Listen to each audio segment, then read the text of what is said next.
Bonjour à chacun. Je lirai le texte ce matin qui est Hébreux 4, verset 17, dans la version second 21.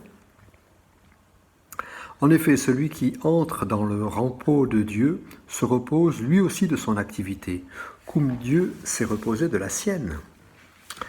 Alors pour moi, le repos signifie temps de vacances et liberté d'action. La contrainte du travail est mise entre parenthèses pour une petite période.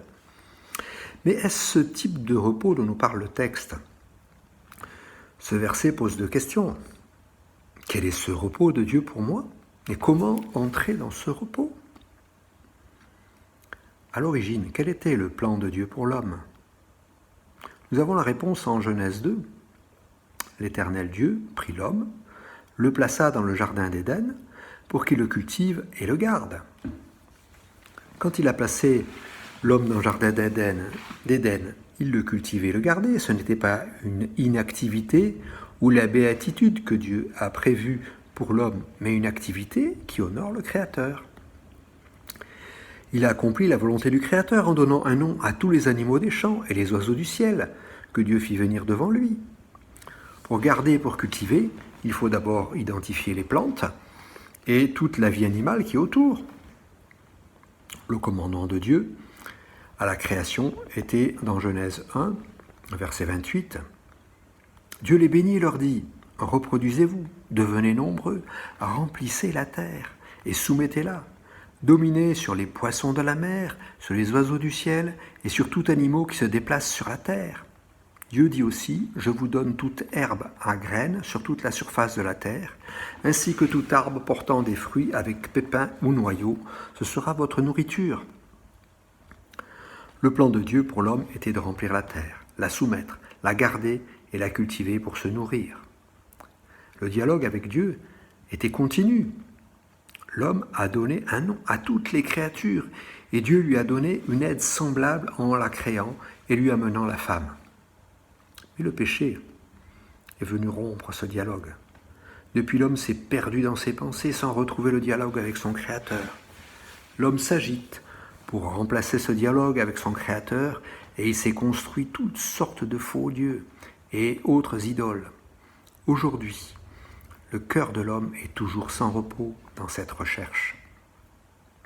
Dans les versets précédents, l'auteur de l'Épître aux Hébreux nous rappelle que les Israélites dans le désert ne sont pas tous entrés dans le pays promis. Certains sont morts dans le désert car ils n'avaient pas placé leur confiance dans la parole de l'Éternel. Pourtant, ils avaient vécu cette miraculeuse sortie d'Égypte.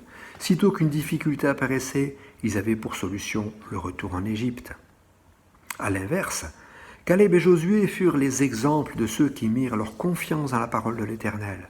Eux sont entrés dans le pays promis et ont atteint l'objectif que Dieu leur avait fixé.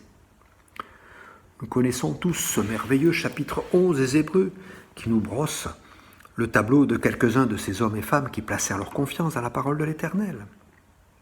Alors, en quoi dois-je placer ma confiance ? Je dois reconnaître mon incapacité à rétablir le dialogue avec mon Créateur et accepter que seul Jésus a payé le prix pour effacer mon péché devant Dieu et rétablir ce dialogue. L'apôtre Paul l'expliquait ainsi aux Romains au chapitre 3. Mais maintenant, la justice de Dieu, dont nous témoignent la loi et les prophètes, a été manifestée indépendamment de la loi. C'est la justice de Dieu par la foi en Jésus-Christ pour tous ceux qui croient.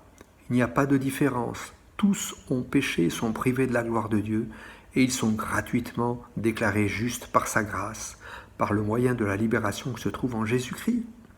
C'est lui que Dieu a destiné à être, par son sang, une victime expiatoire pour ceux qui croiraient. Il démontre ainsi sa justice, puisqu'il avait laissé impunis les péchés commis auparavant à l'époque de sa patience. Il la démontre dans le temps présent, de manière à être juste, tout en déclarant juste celui qui a la foi en Jésus. Où donc est la raison de se montrer fier ? Elle a été exclue. Par quelle loi ? Par celle des œuvres ? Non, par la foi, par la loi de la foi. En effet, nous estimons que l'homme est déclaré juste par la foi, indépendamment des œuvres de la loi.